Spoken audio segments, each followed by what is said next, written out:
Hello and welcome to Suba Surfcaster's YouTube channel. Today we're going to be building a bait tank chest freezer. For this particular model I'm using a 21.7 cubic feet chest freezer by Whirlpool. You can use a used chest freezer or you can use a smaller chest freezer depending on what type of bait you would like to keep. But some of the things you'll need for this first step are a caulking gun, a putty knife, some paper towels, a little bit of water, and for the whole build you'll need about 3 tubes of aquarium sealant. The first thing you want to do is make sure you check to see where all your seams are that are in the freezer. This particular freezer had 2 seams running up the front, middle, and back middle. 1 around 2 on the top and bottom of the compressor, and of course the main seam that runs all the way around the bottom. So what you want to do is you want to put a pretty heavy bead of caulk over your seam and then lightly press the silicone into the seam while feathering it on either side of the seam about a ½ inch or so you have a good coverage of your seam. As you can see, after it dries, you can tell how wide there it is around the seam, so you can waterproof your freezer. There is one other seam I did. It was around the drain hole. Not all freezers have drain holes. This freezer did, so I siliconed around the seam of the drain hole because the freezer is not meant to hold water. Your next step, you will need a drill, a 4-inch hole saw, 2 4-inch OD is the one I use, general purpose drains with the grate on top, a screwdriver, a putty knife, and a tape measure. The 4-inch on the drain is the hole that it'll fit into. The 3-inch means a PVC pipe can fit inside of the drain. So the next thing you're going to do is measure your freezer. My freezer was 65 inches long, so I took half of that, which was 32.5 inches, which was your halfway point in your freezer. Then I took half of that, which is 16.25 inches, and made a mark, and then measured the width of the lid, freezer lid, which was 27 inches. Half of that was 13.5 inches. So at that point of 16.25 and 13.5 inches will be your center point where you're going to drill. You mark that hole and then you start drilling with your hole saw. Now you don't want to go all the way through the lid at first because this freezer had a light in the lid and I didn't want to cut through any wires. So I drilled through the aluminum top only and then popped the piece of aluminum off with the screwdriver, and then just took a utility knife and kind of felt my way around there to make sure there wasn't any obstructions, and then slid the putty knife down through, again just feeling for obstructions as you're going to make sure you're not going to hit any wires. And then you just remove the chunk of foam like that, and as you can see down inside there is your lid on the inside, and fortunately there were no wires in that hole. So then next thing you want to do, just vacuum up some of that foam, and then you're going to continue drilling down through the plastic on the inside. You don't want to put a whole lot of pressure on this, just let the drill do its work, because you don't want to pop the inside of the lid off on the inside. So once you have your hole drilled, you'll take your drain. You can see in the top of this drain I trimmed out a section with a pair of tin snips, so you'll have an access to where you can run your wires from your pump, your lighting, and your aerator. You can also see on this model drain there were 2 little indentations on the sides where the screws go, and I just traced around those, and then I drill a hole in each side. You don't have to do this, but you can go to the next step if you didn't want to recess it down in like that. But I just figured I'd go ahead and do it and drill the holes, and then you'll take your tin snips and trim out a little rounded area for those two pieces on the drain to kind of fit down in. Once you get it where you think it'll fit, take your utility knife again, trim out a little bit of the foam, and then dry fit your drain in. Once you get a good fit, we'll go on to getting your kitchen. I use a kitchen and bath sealer like you use around your sinks or bathtubs, that kind of shower kind of a thing. And also put a generous bead around there, kind of push it in to seal it, make sure it makes contact. Put another bead around the outside, because this is the only thing that'll hold your drain in, is this silicone. And then there's on the next step, you'll see there's going to be a little foam that'll help hold it in, but there's no screws or anything that holds the drain in to the top of the freezer. And just clean up around there. You can see the bottom have both. You'll just duplicate the same exact thing for the other hole on the other side. And these holes, I don't know if I mentioned, where will allow air to pass when the lid's shut, so it's not totally sealed airtight. So in this step, you just take some regular foam filler. This is a touch and foam, and I wanted to fill this gap in for moisture. I didn't want moisture getting up inside of the freezer lid where that gap is. So you just spray your foam around, take your putty knife, and kind of mash it in there a little bit. It will expand some. That's why I didn't use a whole lot, because I didn't want it to expand back out into the air hole. And then just repeat that for the other side.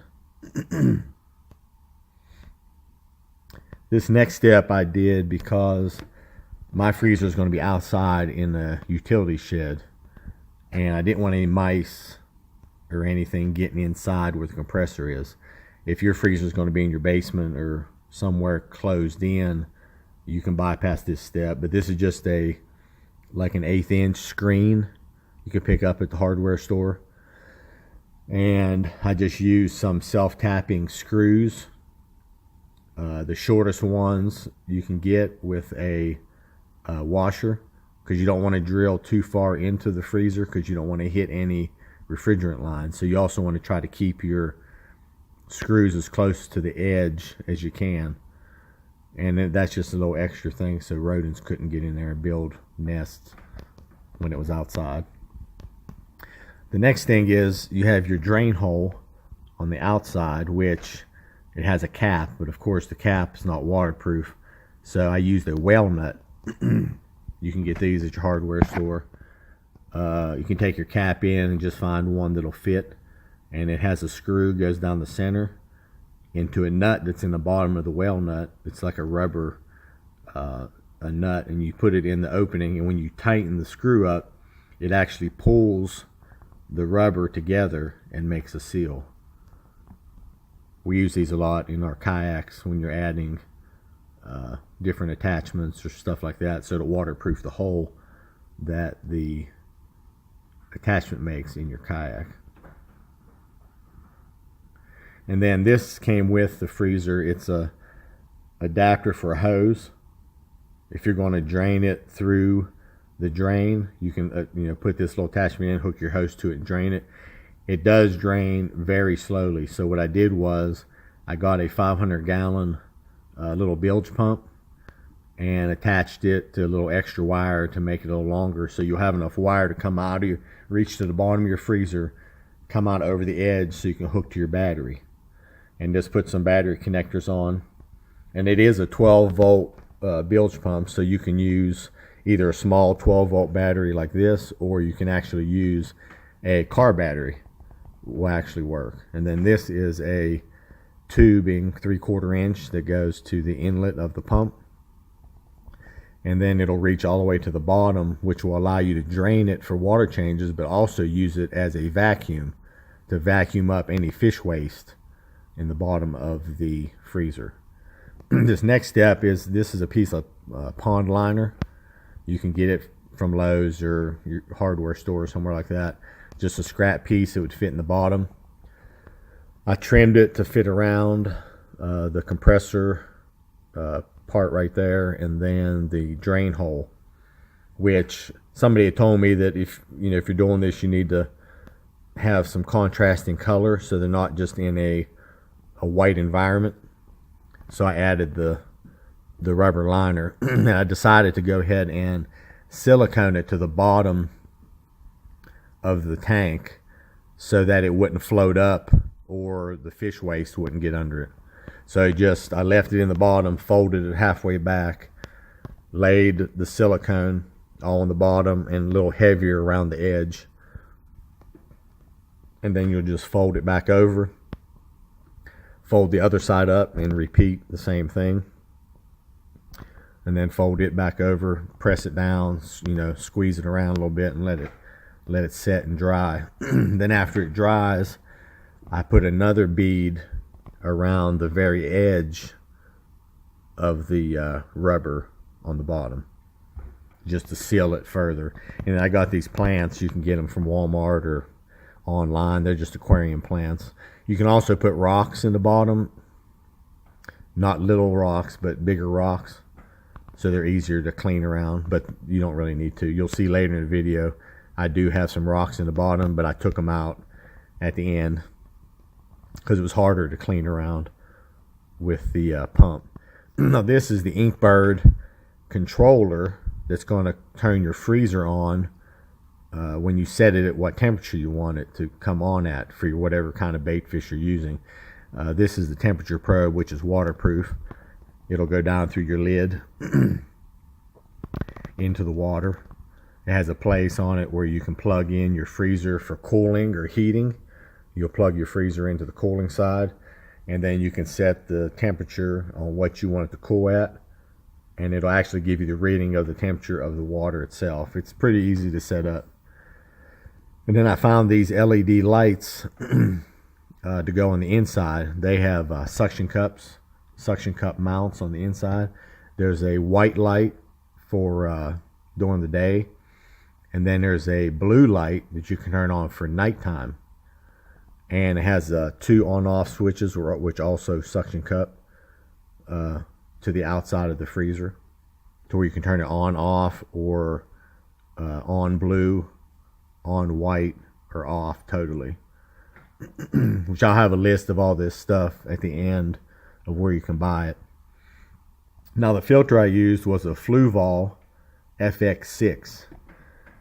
It's rated for 400 gallon of filter capacity, and I chose that because I needed it to filter and keep the water clean for a week at a time, because I only have time when I'm off work once a week to do a water change and clean the filter.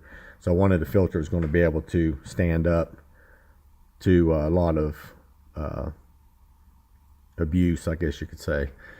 But these are all the parts on the inside. If you go with a different filter, that's fine, or a smaller filter. These 2 clips are what hold the intake and outtake line over your fish tank. Well, these wouldn't work over the freezer tank because it's pretty thick. So what I had to do is modify them. One side of it has a place for suction cups that was suction cup to the inside of your fish tank. So what I had done was I cut off the other part with just that's a coping saw, but you can use any kind of little hand saw. The plastic cuts pretty easy. And then once you get that cut off, you'll be able to add your suction cups to this piece here. There are 4 of them, so that'll actually suction cup to the inside of your freezer. And then it'll allow you to attach your hosing with the clip to the inside of the freezer, so it'll hold your intake and outtake from floating around in there. And you just do the same thing to the other clip.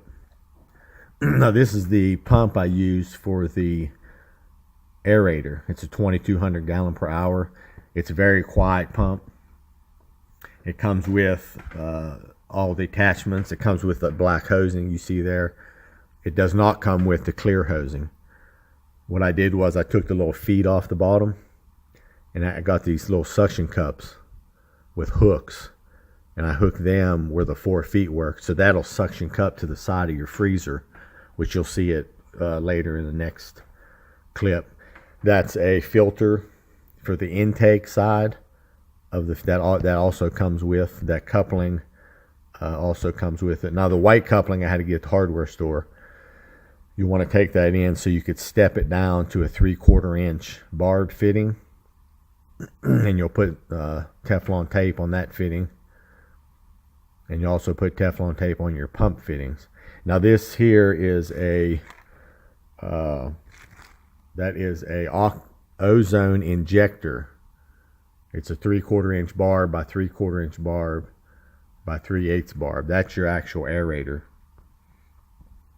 The hose, the pond hose fitting, the black fitting, it's 3/4 inches like the other fittings, but pond fittings are a little bit different than your regular water pipe fittings that you get at the hardware store. So I had to build up the fitting so it would fit inside the hose. So I just did that with a little Teflon tape. And then you'll see I also added, to where you can get it close, I added a little black tape on top of that. Because you're going to put pipe clamps on this, you just need something, build it up enough to where you can squeeze it with a pipe clamp. You just want it kind of snug fit when you dry fit it. And you can just check it like that as you're wrapping. Once you get it set, and then do your gray fitting the same way.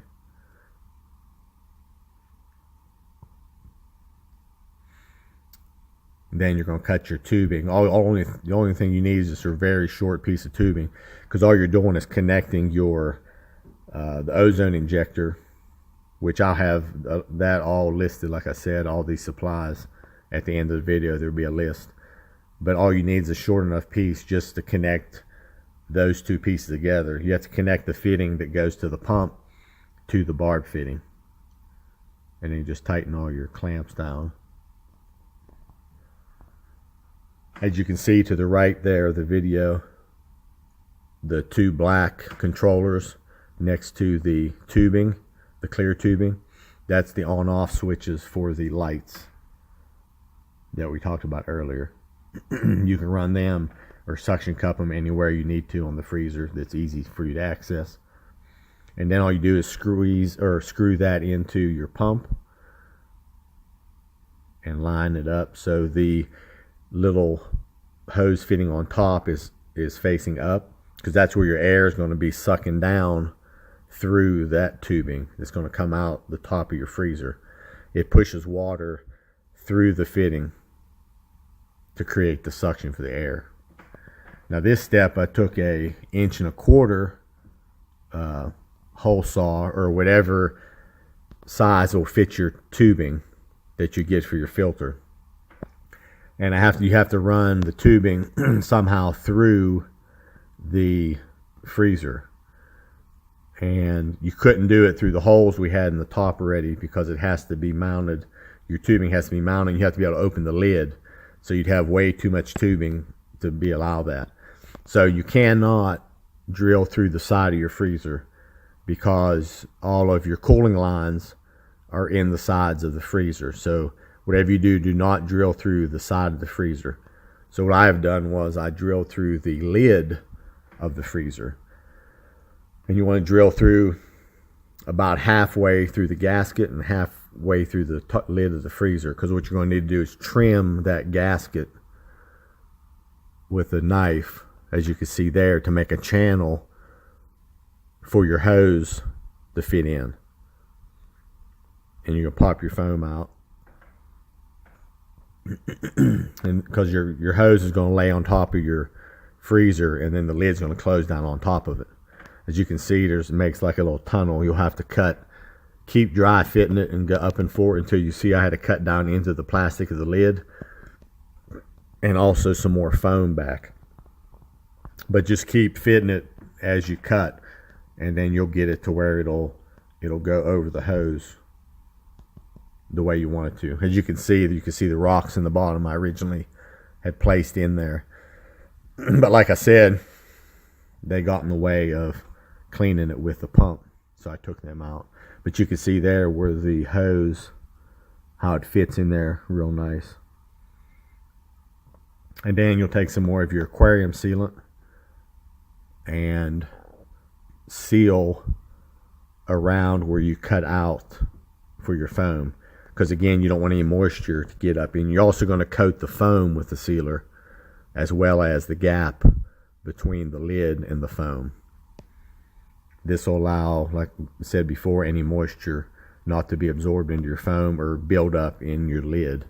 And there you can see, after I siliconed it, how it looks there. Now here we're going to install the clips.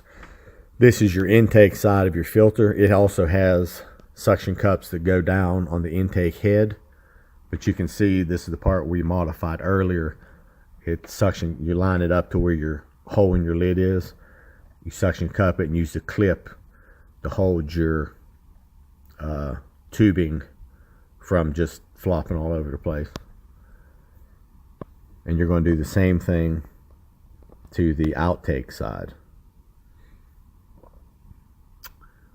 That's the outtake, where the water comes back into the bait tank out of the filter. And then here you can see your lighting and all the wires, how they run up through your hole in the top of the tank. And all those wires will go out through the grate that you cut out with the tin snips earlier. And here you can see the mounting of the pump to your aerator.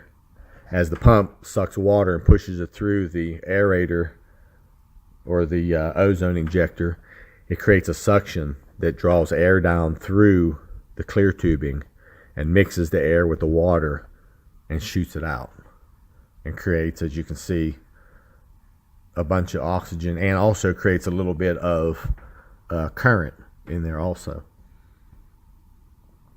Because I'll be using my tank for trout, we use for striper fishing, and trout like a little current and also colder temperature, which is why I have to use a freezer, especially when you keep them in the summertime. And here's the final assembly. You have the Fluval FX6, where it goes through the doors. Tubing goes through the door. The lighting set up. The intake of the filter. The plants. The rocks. Like I said, you could leave the rocks, but they got in the way of using the pump, because waste would get around the rocks, and it was harder to pump out the waste. And here is the tank stock. This is 5 dozen trout, anywhere from 4 to 8. I think there might be a couple 10-inch ones in there. You can see they have a little spot behind where where the flow comes out with the air to get out of the current if they want to. And then see them where they're swimming in the current. This is a video of feeding time. I feed them every 2 days, just so it doesn't overload the filter with too much waste. This video was taken 2 weeks after I stocked them, and you can see I did not clean the filter for 2 weeks, and the water is still clear. That Fluval filter really is a great filter. It is rated for 400 gallons and I think I have 160 or 180 gallons in there with 60 fairly large trout, and it really does a great job. There is another thing I forgot to tell you that's very important, since we have spring water, is if you have city water that's chlorinated, you will need to use a dechlorinator before you add your fish, because the chlorine will kill your fish. And one other thing is I do use pond salt, which is 100% salt. You can buy it online. I'll have everything in a list after the video if you stay tuned. And what that does, it helps with their slime coat, their gill function, their electrolytes. It helps kind of calm them in the water. So it's an overall good product for them. And I believe that's it. But I hope this video helped you, and continue watching Suba Surfcasters for more videos.